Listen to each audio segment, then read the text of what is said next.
Let's talk about one of the most famous conversations ever recorded, the one between Jesus and a guy named Nicodemus. We all kind of think we know how it goes, but what if the way we've been telling that story, maybe forever, is based on a huge misreading? What if we've been missing the real genius of it all?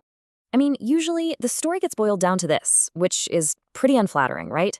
It's often framed as this simple-minded religious guy who just can't keep up with the brilliant new teacher. But that interpretation might be the very thing that's been blinding us to what's really going on in the text. Okay, so let's start with that traditional view. Why do we so often see Nicodemus as this flawed, almost cowardly figure? Where does that idea even come from? This is the Nicodemus most of us probably recognize. He's the guy who sneaks around at night because supposedly he's scared of what his friends will think. He hears Jesus use a metaphor, and he just takes it completely literally, almost like a child. He basically becomes the dumb guy in the story, a setup man for Jesus's brilliant answers. And to top it all off, he gets this pretty sharp rebuke for not getting it. It's a very simple, very one-dimensional portrait. But here's where we take a hard turn, because what if that simple reading isn't just simple? What if it's completely wrong? What if we've been underestimating Nicodemus, and in doing so, missing the profound depth of this whole encounter? I mean, you have to ask yourself this question. If the only point was, hey, spiritual things aren't literal, why build a whole scene around a character who's supposedly a top religious scholar but can't grasp that simple idea? It just feels like a waste of ink, Unless that character isn't simple-minded at all. And this, right here, illustrates the two paths perfectly. On the left, you've got the Nicodemus we just talked about. But on the right, well, that's a whole different story. A strategic, thoughtful scholar, the leading theologian of his day. A man who doesn't ask a stupid question, but asks one of the deepest, most profound questions imaginable. So let's go down that path on the right. So first, let's rethink why he came at night. Instead of cowardice, what if it was just smart scheduling? Think about it. Nicodemus was a big deal, the teacher in Israel. He sees this new rabbi, Jesus, doing incredible things and wants a real, deep, one-on-one conversation, away from the crowds, the arguments, the distractions of the day. He's a serious scholar who wants serious, uninterrupted dialogue. And shifting your perspective on why he came at night is crucial, because it completely reframes the heart of their conversation. The whole thing really hangs on one question, a question that has been famously and maybe tragically misunderstood. Okay, so here it is. And yeah, on the surface, this sounds... well, it sounds ridiculous. It sounds sarcastic or just foolishly literal. And this is the number one reason Nicodemus gets labeled the dumb guy. But we have to remember who's talking here. This is a master theologian. He doesn't do foolishly literal. He's speaking in metaphor. You see, when Jesus says you have to be born again, the original Greek phrase is actually a brilliant pun. It can mean again, sure, but it can also mean from above. A master of the text like Nicodemus would have caught that double meaning instantly. He knows Jesus isn't talking about a do-over. He's talking about a divine reboot, a new start that comes directly from God.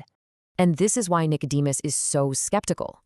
His question doesn't come from a place of ignorance. It comes from a deep, deep knowledge of his own people's history. He's thinking, born again from above? A divine reboot? We've tried that.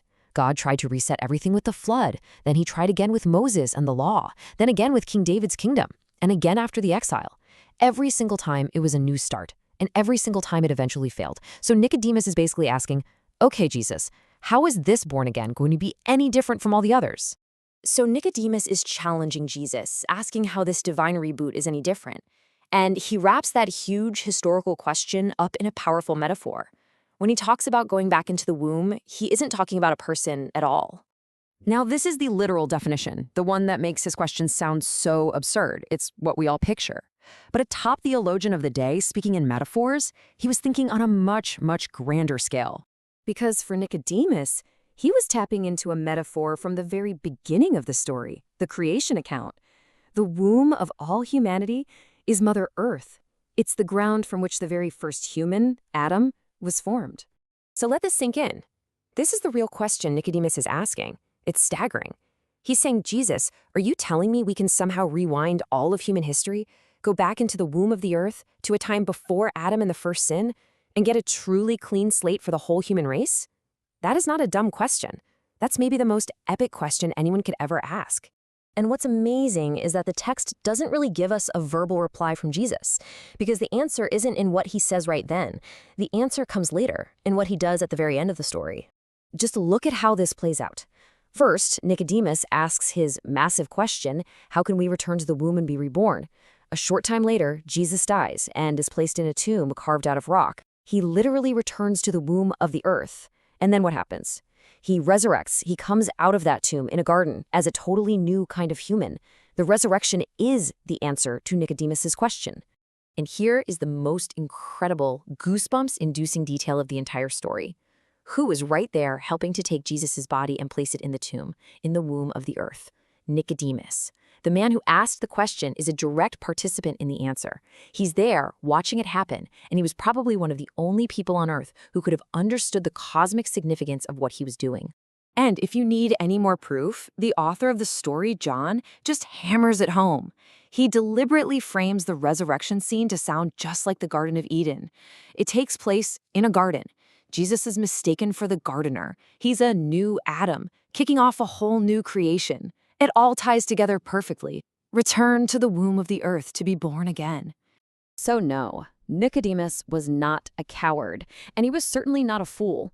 He was a brilliant theologian who asked the biggest, boldest question he could imagine, and he got to see the answer play out right in front of his eyes. It just makes you wonder, right? What other stories that we think we know inside and out are just waiting for us to look a little closer and uncover the secrets hiding in plain sight?